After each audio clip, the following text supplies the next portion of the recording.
तो स्टूडेंट कैसे हैं आप लोग। स्वागत है आप सभी का आपके अपने YouTube channel Pandey ji technical 2.0 में। आज की इस वीडियो के माध्यम से हम आपको बताएंगे डिजिटल इलेक्ट्रॉनिक्स के इंपॉर्टेंट चैप्टर के बारे में।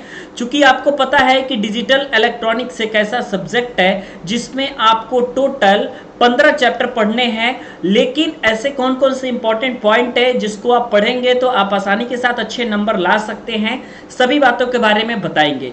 इससे पहले मैं आपको बताता हूं कि अगर आप डिजिटल इलेक्ट्रॉनिक्स के डिटेल सिलेबस को देखना चाहते हैं, यहां पे तो मैं आज बात करूंगा सिर्फ और सिर्फ आपके इंपॉर्टेंट, लेकिन अगर आपको डिटेल सिलेबस देखना है कि डिजिटल इलेक्ट्रॉनिक्स में एक्चुअली आपको पढ़ना क्या क्या है, तो आप एक बार डिस्क्रिप्शन सेक्शन चेक करिएगा। वहां पे मैं www.polytechnicwale-pandey.com का लिंक दिया हुआ हूं, और वहां पे जैसे ही आप वेबसाइट पे क्लिक करिएगा तो डिजिटल इलेक्ट्रॉनिक्स के डिटेल 15 चैप्टर्स की लिस्ट देख सकते हैं, जिसमें आपको हिंदी और इंग्लिश दोनों लैंग्वेजेस में आपको मिल जाएगा। ठीक है, लेकिन अगर आपको इंपॉर्टेंट देखना है कि भाई इंपॉर्टेंट कौन कौन से हैं डिजिटल इलेक्ट्रॉनिक्स के चैप्टर जिसको पढ़ करके आप आसानी के साथ पास हो सकते हैं, तो ये वीडियो आपके लिए बहुत इंपॉर्टेंट है। डिजिटल इलेक्ट्रॉनिक्स अगर आपको पढ़ना है तो उसमें सबसे पहले आपको जो जानकारी होना चाहिए वो होना चाहिए आपका नंबर सिस्टम के बारे में। ऑक्टा नंबर सिस्टम, हेक्साडेसिमल, इसके अलावा binary to decimal conversion, decimal to binary conversion, ये सारी चीज़ें आपकी नंबर सिस्टम में आती हैं। और एक नंबर सिस्टम में कन्वर्जन आपसे पूछा जाता है डिजिटल इलेक्ट्रॉनिक्स के पेपर में। इसके अलावा जो दूसरा सबसे इंपॉर्टेंट है इसका चैप्टर वो होता है आपका लॉजिक गेट। लॉजिक गेट्स जो होते हैं ये आपसे पूछे जाते हैं, जिसमें आपको बेसिक गेट के बारे में भी बताया जाएगा, OR gate, AND gate, NOT gate, इसके अलावा नैंड गेट, नॉर गेट, और इसके अलावा एक्सॉर गेट और एक्सनॉर गेट। ये लॉजिक गेट्स जो हैं आपसे ये पूछे जाएंगे, और लॉजिक गेट आपका कोई ना कोई एक लॉजिक गेट और उसका डिटेल सर्किट बूलियन एक्सप्रेशन सहित आपसे पूछा जाता है, तो ये आपको जरूर से जरूर पढ़ना है। इसके बाद आपको मैं बताता हूं क्या सबसे इंपॉर्टेंट आपके लिए रहेगा, वो आपको पढ़ना है फ्लिप फ्लॉप। फ्लिप फ्लॉप में आपको पता है कि 2-3 तरीके के फ्लिप फ्लॉप आपके पढ़ना है, जैसे कि एक आरएस फ्लिप फ्लॉप पढ़ना है, जेके फ्लिप फ्लॉप पढ़ना है, डी फ्लिप फ्लॉप पढ़ना है, टी फ्लिप फ्लॉप पढ़ना है। आपके सिलेबस में 4 प्रकार के फ्लिप फ्लॉप दिए रहेंगे। एक आरएस फ्लिप फ्लॉप आपको दिया रहेगा, एक आपको जेके फ्लिप फ्लॉप दिया रहेगा, एक डी फ्लिप फ्लॉप दिया रहेगा, और एक टी फ्लिप फ्लॉप दिया रहेगा।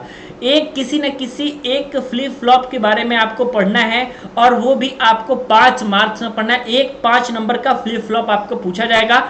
जैसे देखिए पिछली बार अगर जेके फ्लिप फ्लॉप आपसे पूछा गया होगा तो इस बार आरएस फ्लिप फ्लॉप के पूछे जाने के चांसेस ज्यादा हैं, क्योंकि डी फ्लिप फ्लॉप और टी फ्लिप फ्लॉप में सिर्फ एक एक इनपुट होता है, ये बहुत आसान होता है, जिसकी वजह से आपका डी और टी फ्लिप फ्लॉप आपसे नहीं पूछे जाते। ठीक है, आगे बताते हैं आपके लिए इंपॉर्टेंट चैप्टर्स कौन कौन से हैं। तो उसमें आता है आपका काउंटर। काउंटर में किसी एक प्रकार का काउंटर आपसे पूछा जाएगा। ज्यादातर अगर हम बात करें आपसे तो रिंग काउंटर ही आपसे पूछा जाता है, तो आप लोग काउंटर जरूर तैयार कर लीजिएगा। इसके अलावा आपसे ए बाई डी और डी बाई ए कन्वर्टर आपसे पूछा जाता है। एनालॉग टू डिजिटल कन्वर्टर, अगर कोई आपके पास एनालॉग सिग्नल है तो आप उसको डिजिटल सिग्नल में कैसे चेंज कर सकते हो, या फिर डिजिटल सिग्नल अगर आपके पास तो आप उसको एनालॉग सिग्नल में कैसे कन्वर्ट कर सकते हो। तो ए बाई डी और डी बाई ए कन्वर्टर जो है आपसे पूछा जाता है। अब मेरी बातों को ध्यान दीजिएगा, नंबर सिस्टम में आपको 4-5 प्रकार के नंबर सिस्टम्स आपको पूछे जाएंगे, और उसमें से उसका कन्वर्जन पूछा जाएगा, जो कन्वर्जन आपके लिए बहुत आसान होगा और थोड़ा सा कॉन्सेप्ट आपका लगेगा। अगर आपने कॉन्सेप्ट सीख लिया तो फिर आप नंबर सिस्टम आसानी के साथ बना सकते हैं।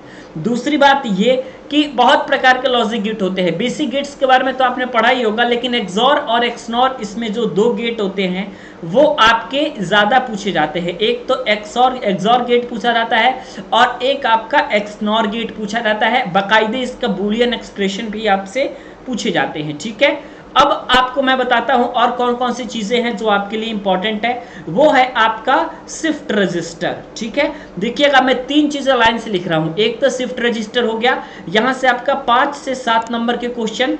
एक तो आपका यहां से फ्लिप फ्लॉप बनता है, यहां से आपके 5 नंबर के क्वेश्चन। एक आपका पूछा जाएगा गेट्स से रिलेटेड, यहां से आपका 5 नंबर का क्वेश्चन फिक्स है। और एक आपका कन्वर्जन पूछा जाएगा, और यहां से भी आपका 5 नंबर का क्वेश्चन फिक्स है।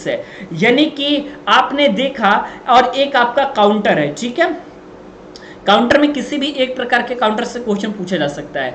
तो आपने ये देखा कि 25 मार्क्स की जो क्वेश्चन है वो आपके 100% फिक्स है कि इससे ज्यादा बाहर से नहीं पूछा जाएगा।